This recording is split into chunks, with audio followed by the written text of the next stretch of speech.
Hello children. Now we will discuss regarding the palatine tonsils. Palatine tonsils is a mass of lymphoid tissue situated into the lateral wall of the crossroots of the nasopharynx and the oropharynx, and it is almond in shape and it consisting of the lymphoid tissues. It's present at the crossroads of the nasopharynx and the oropharynx, and it forms a part of the Wilder sphinx, among which there is the lingual tonsils in the posterior third of the tongue, the palatine tonsils, the tubal tonsils, as well as the nasopharyngeal tonsils, and they keep a constant vigilance in the nasopharyngeal way and as well as the oropharyngeal ways, and it gives the first lines of defense of the obnoxious materials get interest to the oropharynx as well as the nasopharynx. The tonsils is situated in the tonsillar fossa, which is bounded anterior parts in the palatoglossal arch, under cover which there is the palatoglossal muscles. In the posterior parts, the palatopharyngeal arch, which consists of palatopharyngeal muscles.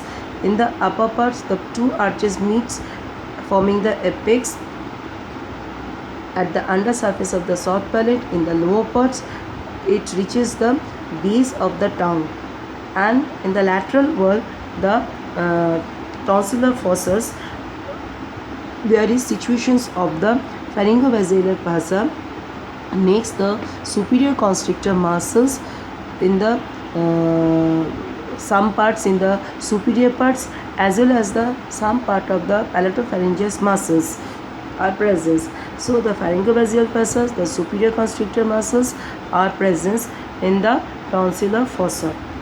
In the topographically, tonsil is present half inch anterior and the half inch above of the angle of the mandibles, and this is the situations of the tonsils.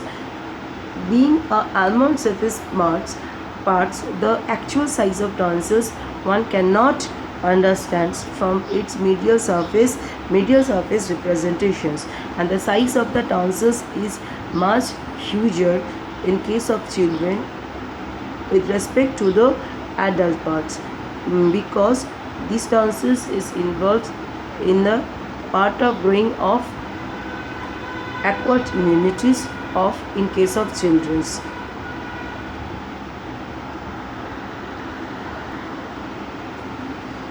Tonsil presents one medial surfaces, one lateral surfaces, one anterior borders, one posterior borders, one upper end or the upper pole, and the inferior end or the inferior poles.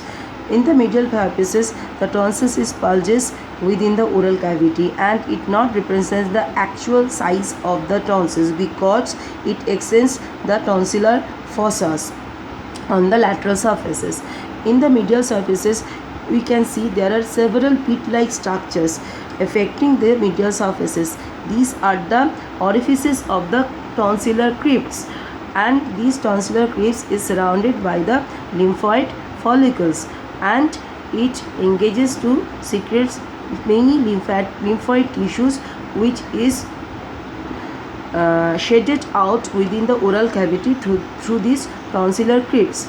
Not only these orifices are present, there are present some seminal fold-like structures which is embryonic in nature, which is present in the upper part of the medial surfaces, and only in 40% of cases, and these seminal fold or structures is the remnant of the second pharyngeal pouches. Okay, there are other two embryonic folds related with the tonsils. One is the triangular fold, also called the plica triangularis, which is extend from the lower part of the palatoglossal arch, and another is extend from the upper part of the palatoglossal arch to the medial surfaces is the plica seminularis, and both are replaced by the lymphoid tissues later on.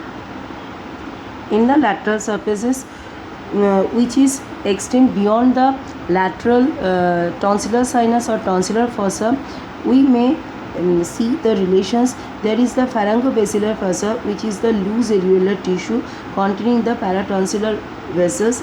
Then there is the superior constrictor muscles.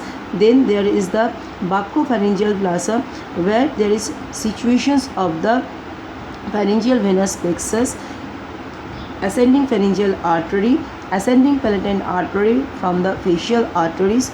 Then we have the internal carotid artery, which is 2.5 centimeters below and behind the angle of the mandibles, and we have the stylo pharyngeus and the styloglossus muscles along with the glossopharyngeal nerves, as well as we have the posterior belly of the digastric muscles as well as the stylohyoid muscles, and behind that we have the ramus of the mandibles and the medial pterygoid muscles.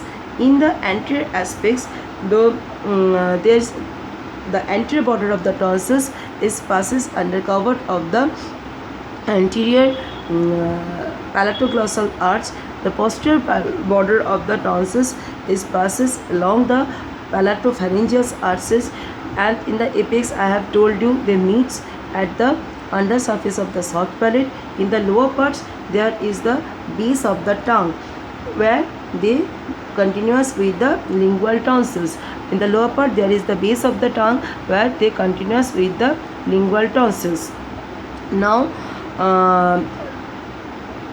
along the side of the tongue there is attachment of the fibrous capsules, that is the tonsillar capsules. You see the tonsils is covered with a capsule like materials, which in the lower part is spreads to form some ligamentous attachments, which terms as the suspensory ligament of the tonsils.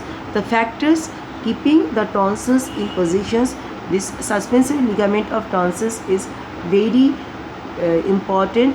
Not only that, this loose areolar tissue as well as the parapharyngeal venous plexus, all these factors keep the tonsils in their positions, as well as the palatopharyngeus and the palatoglossus muscles fibers which attach with these fibrous capsules of the tonsils.